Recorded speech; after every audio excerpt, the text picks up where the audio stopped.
പ്രിയമുള്ളവരെ, വിശുദ്ധ ബൈബിൾ ഉൽപ്പത്തി മുതൽ വെളിപാട് വരെ നമുക്കൊന്നിച്ച് ഒരു വട്ടമെങ്കിലും വായിച്ച് ധ്യാനിക്കുക എന്ന ഉദ്ദേശത്തോടു കൂടിയാണ് ഈ പോഡ്കാസ്റ്റ് ചെയ്യുന്നത്.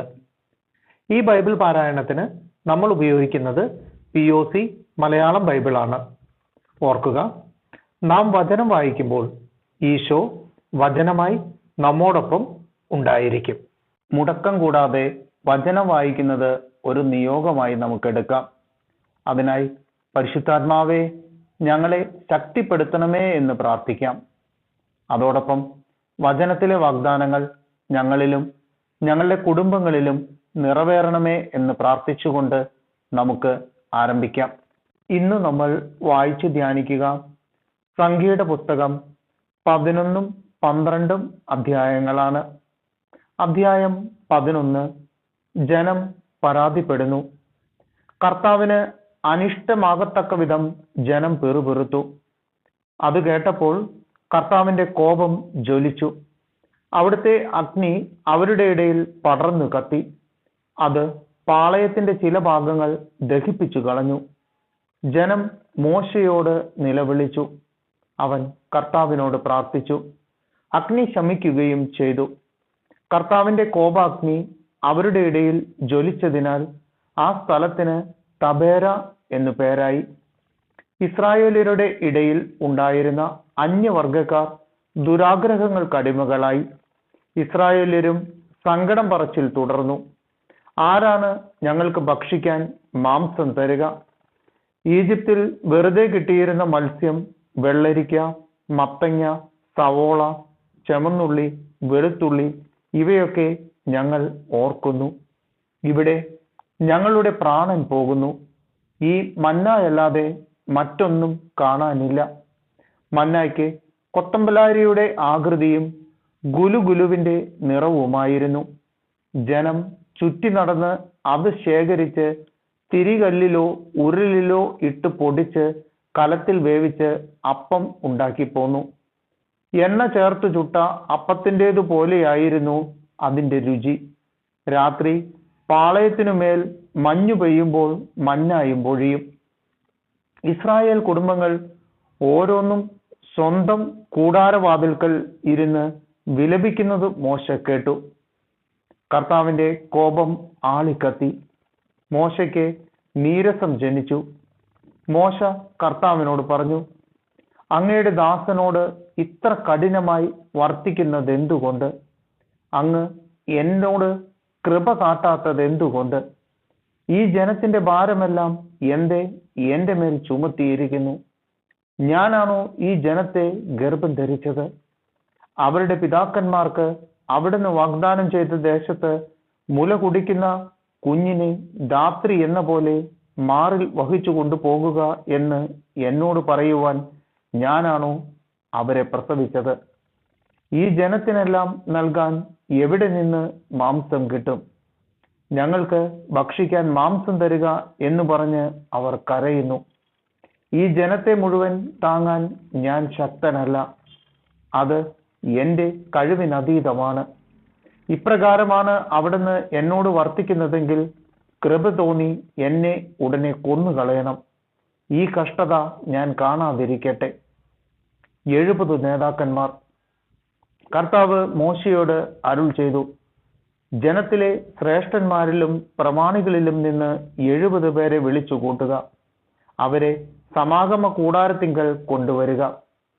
അവർ അവിടെ നിന്നോടൊപ്പം നിൽക്കട്ടെ. ഞാൻ ഇറങ്ങി വന്ന് നിന്നോട് സംസാരിക്കും. നിന്റെ പേലുള്ള ചൈതന്യത്തിൽ നിന്ന് ഒരു ഭാഗം അവരിലേക്ക് ഞാൻ പകരും. ജനത്തിന്റെ ചുമതല നിന്നോടൊപ്പം അവരും വഹിക്കും. നീ ഒറ്റയ്ക്ക് വഹിക്കേണ്ട. ജനത്തോട് പറയുക, നാളത്തേക്ക് നിങ്ങളെ തന്നെ ശുദ്ധീകരിക്കുക. നിങ്ങൾക്ക് ഭക്ഷിക്കാൻ മാംസം ലഭിക്കും. ഞങ്ങൾക്ക് ഭക്ഷിക്കാൻ മാംസം ആര് തരും? ഈജിപ്തിൽ ഞങ്ങൾ സന്തുഷ്ടരായിരുന്നു എന്ന് കർത്താവിനോട് നിങ്ങൾ പരാതിപ്പെട്ടു. അതിനാൽ കർത്താവ് നിങ്ങൾക്ക് മാംസം തരും. നിങ്ങൾ ഭക്ഷിക്കുകയും ചെയ്യും. 1, 2, 5, 10, 20 ദിവസത്തേക്കല്ല നിങ്ങൾ അത് തിന്നുക. നിങ്ങളുടെ മൂക്കിലൂടെ പുറത്തു വന്ന് ഓക്കാനം വരുന്നതുവരെ 1 മാസത്തേക്ക് നിങ്ങൾ അത് ഭക്ഷിക്കും. എന്തുകൊണ്ടെന്നാൽ നിങ്ങളുടെ ഇടയിൽ വസിക്കുന്ന കർത്താവിനെ നിങ്ങൾ ഉപേക്ഷിക്കുകയും ഈജിപ്തിൽ നിന്ന് പോന്നത് ബുദ്ധിമോശമായി പോയി എന്ന് വിലപിക്കുകയും ചെയ്തു. മോശ കർത്താവിനോട് പറഞ്ഞു, എന്നോടൊത്ത് 6 ലക്ഷം യോദ്ധാക്കൾ തന്നെയുണ്ട്. എന്നിട്ടും അങ്ങ് പറയുന്നു 1 മാസത്തേക്ക് അവർക്ക് ഭക്ഷിക്കാൻ മാംസം നൽകാമെന്ന്. ആടുകളെയും കാളകളെയും അവർക്ക് മതിയാവോളം അറക്കുമോ? അവർക്ക് തൃപ്തിയാവോളം കടലിലെ മത്സ്യത്തെ ഒരുമിച്ച് കൂട്ടുമോ? കർത്താവ് മോശയോട് അരുൾ ചെയ്തു, എൻ്റെ കൈക്ക് നീളം കുറഞ്ഞു പോയോ? എൻ്റെ വാക്ക് നിറവേറുമോ ഇല്ലയോ എന്ന് നീ കാണും. മോശ പുറത്തു ചെന്ന് കർത്താവിൻ്റെ വാക്കുകൾ ജനത്തെ അറിയിച്ചു. അവരുടെ നേതാക്കളിൽ നിന്ന് 70 പേരെ ഒരുമിച്ച് കൂട്ടി കൂടാരത്തിന് ചുറ്റും നിർത്തി. കർത്താവ് മേഘത്തിൽ ഇറങ്ങി വന്ന് അവനോട് സംസാരിച്ചു. അവിടുന്ന് മോശയുടെ മേലുണ്ടായിരുന്ന ചൈതന്യത്തിൽ ഒരു ഭാഗം 70 നേതാക്കന്മാരുടെ മേൽ പകർന്നു. അപ്പോൾ അവർ പ്രവചിച്ചു. പിന്നീട് അവർ പ്രവചിച്ചിട്ടില്ല. എൽദാദ്, മേദാദ് എന്നീ 2 പേർ പാളയത്തിനുള്ളിൽ തന്നെ കഴിഞ്ഞു. അവർക്കും ചൈതന്യം ലഭിച്ചു. അവർ പട്ടികയിൽ ഉൾപ്പെട്ടിരുന്നെങ്കിലും കൂടാരത്തിന്റെ സമീപത്തേക്ക് പോയിരുന്നില്ല. അവർ പാളയത്തിനുള്ളിൽ വെച്ച് തന്നെ പ്രവചിച്ചു. എൽദാദും മെദാദും പാളയത്തിൽ വെച്ച് പ്രവചിക്കുന്നുവെന്ന് ഒരു യുവാവ് ഓടിച്ചെന്ന് മോശയോട് പറഞ്ഞു. ഇത് കേട്ട് നൂനിന്റെ മകനും മോശയുടെ തിരഞ്ഞെടുക്കപ്പെട്ട ശുശ്രൂഷകളിൽ ഒരുവനുമായ ജോഷുവ പറഞ്ഞു, പ്രഭു, അവരെ വിലക്കുക. മോശ ജോഷുവയോട് പറഞ്ഞു, എന്നെ പ്രതി നീ അസൂയപ്പെടുന്നുവോ? കർത്താവിന്റെ ജനം മുഴുവൻ പ്രവാചകന്മാരാവുകയും അവിടുന്ന് തൻ്റെ ആത്മാവിനെ അവർക്ക് നൽകുകയും ചെയ്തിരുന്നെങ്കിൽ എന്ന് ഞാൻ ആശിക്കുന്നു. മോശയും ഇസ്രായേലിലെ നേതാക്കന്മാരും പാളയത്തിലേക്ക് മടങ്ങി. കാടപ്പക്ഷി. പെട്ടെന്ന് കർത്താവ് ഒരു കാറ്റയച്ചു. ആ കാറ്റ് കടലിൽ നിന്ന് കാടപ്പക്ഷികളെ കൊണ്ടുവന്നു. 1 ദിവസത്തെ യാത്രയുടെ ദൂരം വ്യാസാർദ്ധത്തിൽ കൂടാരത്തിനു ചുറ്റും 2 മുഴം കനത്തിൽ മൂടിക്കിടക്കത്തക്ക വിധം അത് വീണു. ജനം അന്നു പകലും രാത്രിയും പിറ്റേന്നും കാടപ്പക്ഷികളെ ശേഖരിച്ചു. ഏറ്റവും കുറച്ച് ശേഖരിച്ചവന് പോലും 10 ഹോമർ കിട്ടി. അവർ അത് പാളയത്തിന് ചുറ്റും ഉണങ്ങാനിട്ടു. എന്നാൽ ഇറച്ചി ഭക്ഷിച്ചു കൊണ്ടിരിക്കെ തന്നെ കർത്താവിന്റെ കോപം ജനത്തിനെതിരെ ആളിക്കത്തി. ഒരു മഹാമാരി അയച്ച് അവിടുന്ന് അവരെ ശിക്ഷിച്ചു. അത്യാഗ്രഹികളെ സംസ്കരിച്ചതുകൊണ്ട് ആ സ്ഥലത്തിന് കിബ്രോത്ത് ഹത്താവ എന്ന് പേരിട്ടു. കിബ്രോത്ത് ഹത്താവയിൽ നിന്ന് ജനം ഹസേറോത്തിൽ ചെന്ന് താമസിച്ചു.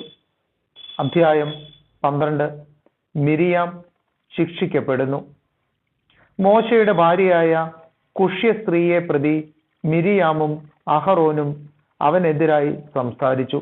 കർത്താവ് മോശ വഴി മാത്രമാണോ സംസാരിച്ചിട്ടുള്ളത്? ഞങ്ങളിലൂടെയും സംസാരിച്ചിട്ടില്ലേ എന്ന് അവർ ചോദിച്ചു. കർത്താവ് അത് കേട്ടു. മോശ ഭൂമുഖത്തുള്ള എല്ലാ മനുഷ്യരിലും വെച്ച് സൗമ്യനായിരുന്നു. കർത്താവ് ഉടനെ തന്നെ മോശയോടും അഹറോനോടും മിരിയാമിനോടും പറഞ്ഞു, നിങ്ങൾ മൂവരും പുറത്ത് സമാഗമ കൂടാരത്തിലേക്ക് വരുവിൻ. അവർ വെളിയിൽ വന്നു. കർത്താവ് മേഘസ്തംഭത്തിൽ ഇറങ്ങി വന്നു. സമാഗമ കൂടാര വാതിൽക്കൽ നിന്നിട്ട് അഹറോനെയും മിരിയാമിനെയും വിളിച്ചു. അവർ മുന്നോട്ട് ചെന്നു. അവിടുന്ന് അരുളി ചെയ്തു, എന്റെ വചനം ശ്രവിക്കുക. നിങ്ങളുടെ ഇടയിൽ ഒരു പ്രവാചകൻ ഉണ്ടെങ്കിൽ കർത്താവായ ഞാൻ ദർശനത്തിൽ അവന് എന്നെ തന്നെ വെളിപ്പെടുത്തി കൊടുക്കും. സ്വപ്നത്തിൽ അവനോട് സംസാരിക്കുകയും ചെയ്യും. എന്റെ ദാസനായ മോശയുടെ കാര്യത്തിൽ അങ്ങനെയല്ല. അവനെ എന്റെ ഭവനത്തിന്റെ മുഴുവൻ ചുമതലയും ഏൽപ്പിച്ചിരിക്കുന്നു. അവ്യക്തമായിട്ടല്ല, സ്പഷ്ടമായി മുഖാഭിമുഖം അവനുമായി ഞാൻ സംസാരിക്കുന്നു. അവൻ കർത്താവിന്റെ രൂപം കാണുകയും ചെയ്യുന്നു. അങ്ങനെ ഇരിക്കെ എന്റെ ദാസനായ മോശയ്ക്കെതിരായി സംസാരിക്കാൻ നിങ്ങൾ ഭയപ്പെടാതിരുന്നതെന്ത്? കർത്താവിന്റെ കോപം അവർക്കെതിരെ ജ്വലിച്ചു. അവിടുന്ന് അവരെ വിട്ടുപോയി. കൂടാരത്തിന്റെ മുകളിൽ നിന്ന് മേഘം നീങ്ങിയപ്പോൾ മിരിയാം കുഷ്ഠം പിടിച്ച് മഞ്ഞുപോലെ വെളുത്തു. അഹറോൻ തിരിഞ്ഞു നോക്കിയപ്പോൾ അവൾ കുഷ്ഠരോഹിണിയായി തീർന്നത് കണ്ടു. അഹറോൻ മോശയോട് പറഞ്ഞു, പ്രഭു, ഞങ്ങൾ ബുദ്ധിഹീനമായിട്ടാണ് പ്രവർത്തിച്ചത്. ആ പാപം ഞങ്ങളുടെ മേൽ ചുമത്തരുത്. ഗർഭപാത്രത്തിൽ നിന്ന് പുറത്തു വരുമ്പോൾ തന്നെ ശരീരം പകുതി അഴുകിയിരിക്കുന്ന മരിച്ച ശിശുവിനെ പോലെ അവൾ ആകരുതേ. മോശ കർത്താവിനോട് നിലവിളിച്ചു, ഞാൻ കേണപേക്ഷിക്കുന്നു, ദൈവമേ അവളെ സുഖപ്പെടുത്തണമേ. കർത്താവ് മോശയോട് പറഞ്ഞു, തന്റെ അപ്പൻ മുഖത്ത് തുപ്പിയാൽ പോലും അവൾ 7 ദിവസം ലജ്ജിച്ചിരിക്കയില്ലേ?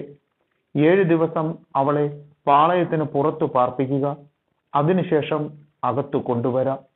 അങ്ങനെ മിരിയാമിനെ 7 ദിവസത്തേക്ക് പാളയത്തിൽ നിന്ന് പുറത്താക്കി. അവളെ അകത്ത് പ്രവേശിപ്പിക്കുന്നതുവരെ ജനം യാത്ര പുറപ്പെട്ടില്ല. അതിനുശേഷം അവർ ഹസേറോത്തിൽ നിന്ന് പുറപ്പെട്ട് പാരാൻ മരുഭൂമിയിൽ പാളയമടിച്ചു.